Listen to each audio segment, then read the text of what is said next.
So we drove there, got there to this beautiful place with a lake and forest and a pretty little houses, but Jamie, who we gave the money to book it, kept driving past there and surprised us saying she had put a little bit more into it and booked us a log cabin, which was this all one level and would be wheelchair friendly and nicer. He spoke up saying that she hadn't signed up for that, didn't want that and wanted her money back, blah blah blah.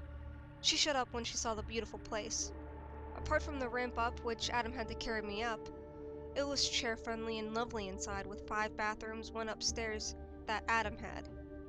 It even had a jacuzzi on a forest view balcony. So we unpacked, cosplayed, and set up the PS3, starting a fabulous week. But no, the first night who was sleeping in a room facing the staircase to Adam's room, woke up and saw he just standing there at the bottom of the staircase. She looked to me and walked away. The next day I wasn't sure if it was a dream or not, but the next night I made sure to look and caught her standing facing my room, door open. But when she saw me looking and came in with some excuse to talk, at something a.m. in the morning, I realized the other night she had been looking at my room, not the staircase. So things were creepy at the beginning of the week, and then it got worse. She kept getting up in the middle of the night pretending to sleepwalk into others' rooms and stuff, but she doesn't sleepwalk, and was obviously faking it with moans and sleepy muttering. We all told her to cut it out. On Thursday, we found a festival of some sort to go to, advertising as a Japanese culture thing, a place in a field somewhere that had stalls up and a stage of Japanese taiko drums, and he shit herself and made us organize to go there Thursday evening. Bands were performing and playing well into the night. It was fun and beautiful with lanterns hung up in the dark, but the bathrooms were quite a ways away, and I struggled to use my chair on the ground, all marked up with tire marks, uneven, so I had to walk to the bathrooms. Every time I did go, I brought a friend with me to help me walk, with my cane, and also because it was creepy over there. The bathrooms only had one light, and it was far away from the rest of them and pretty empty. I had to go during the performance of some Japanese art sound thing, and he suddenly said she'd take me. She had been getting annoyed with me the whole week, and being quite rude, but she took me and walking slightly ahead into the dark. I had a hunch to turn around and go back then. I felt pain in my lower back when I strained myself to walk too much, and I was with somebody I had issues with in a dimly place of dodgy bathrooms.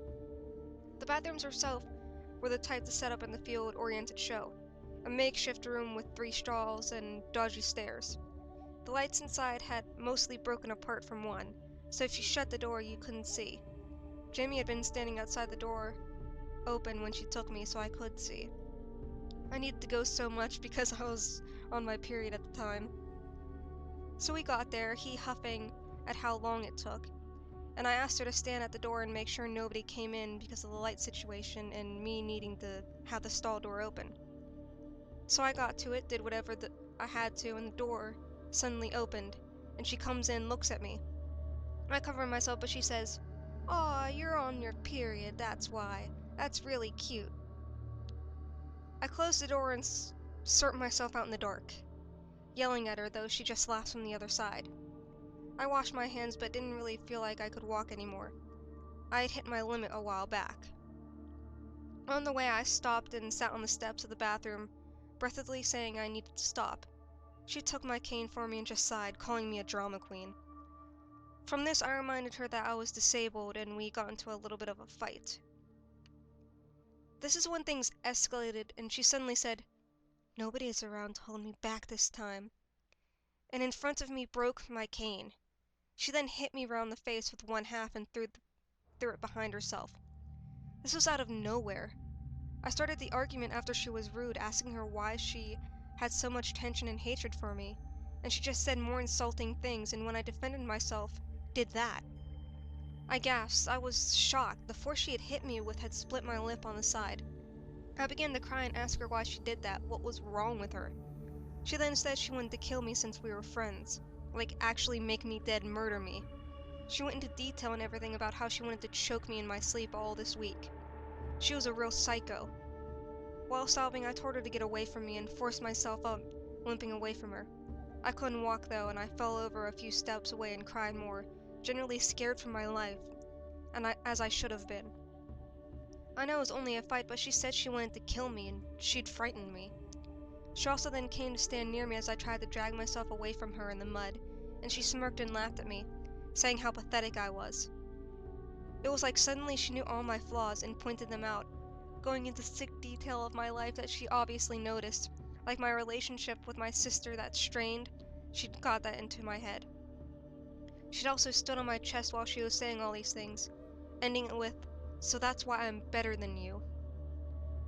She was saying things like she was glad I was handicapped, trod on my hips, which pained my back even more, and even worse, she heard my mobile ring, so it took it from me and threw it to where my cane was, taking a hold of my arms and dragging me aside into the bushes. There was a long path of tire tracks to the bathrooms, and she dragged me off into a complete darkness. I'd never been more scared in my life. She said, "I won't kill you, but I want you to die. So I'm going to leave you here to rot, where nobody will ever find you." And began explaining to me that I had started a fight with her, snapped my cane and threw it at her, and walked off into the woods. She dragged me a fair bit back, and I was covered in mud and hurt and couldn't walk at all now that she had stamped on me too. I was sobbing and screaming for help, but we were far way back, and I didn't think anybody could hear me. She then left. She just walked away using her phone as a light and left me there. I was there for at least a half an hour. Of course my friends, especially Jamie, didn't believe her and came looking for me, but it took them a while to find me in the pitch black.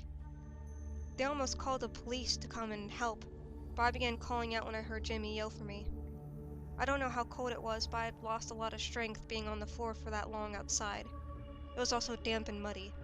I'm pretty sure I was in a puddle or something as my hair was wet, but I couldn't speak very much and I was beginning to fall asleep. Somebody later said that I was in the first stage of hypothermia. As I was asleep, suddenly I felt something on me. Spiders. Several of them had crawled over me and gotten into my hair and things, so I had assumed it was some form of wildlife, but looked up just the same to see, fairly in the darkly, he on me, on top of me, covering my mouth. She didn't want them to find me, but was faking helping to look for me. Jamie was close behind, asking her if she'd seen anything. She had called out no, but I began to struggle and make noise, so she then moved to strangle me. I almost passed out because of that too, but Jamie actually found us and ripped her off of me. He went mental, tackled Jamie trying to get back to me, and just was off of her head, out of control and violent. I was half out of it at this point, but I remember her screaming bitch at me, whore and Satan and stuff.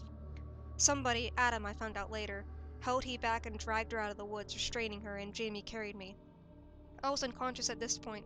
Whether it was due to being cold and weak, or strangled, I don't know, but Jamie thought I was dead at the time, and so did he, who was smirking and happy with herself, laughing maniacally. From details I'm told, Jamie laid me out in the woods on a friend's coat and tried to resuscitate me before realizing I was breathing, and just had a low pulse and was very cold. I was coming around now, but couldn't seem to talk.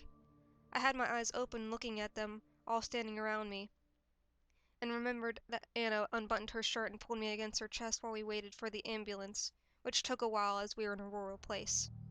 The next thing I directly remember was being in the hospital. He had been arrested, but actually taken into psychiatric care. Unknown to anyone but her family, she was a psychopath. She tortured animals, set her room on fire, and had episodes of obsessing over beautiful girls and wanting to kill them. At first it was about pop stars like Britney Spears, but then girls at school, her family explained to mine. He was just really crazy. And though I wouldn't say I was beautiful, she took harassment too far with me. I still don't know how she could think she would get away with it. But she sorta did, as she was mentally unfit and just got taken in, not arrested. I was fine in the end. I spent the night in the hospital getting over shock and warming up. But I still had a huge phobia of several things now. The dark, being alone, creepy collies, which had been all over me.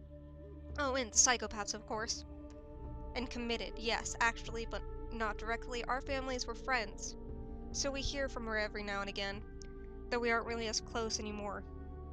Over the last 2 years, she's been released once, but it didn't work out. She tried to kill herself several times. Part of me feels bad for her. Her rage and disordered thoughts come out from nowhere. She must be confused all the time. On the other hand, though, for trying to kill me or leave me to die, I hate her, and I'm quite happy she suffers. My story by far isn't as bad as some of the other stories, but it's not as if she severely hurt me apart from slapping me with my cane, which left a mark. Her strangling didn't do much as she was pulled off of me so fast, and I was okay in the end. It's more the fact that she was an absolute psychopath with deep mental problems we didn't know about.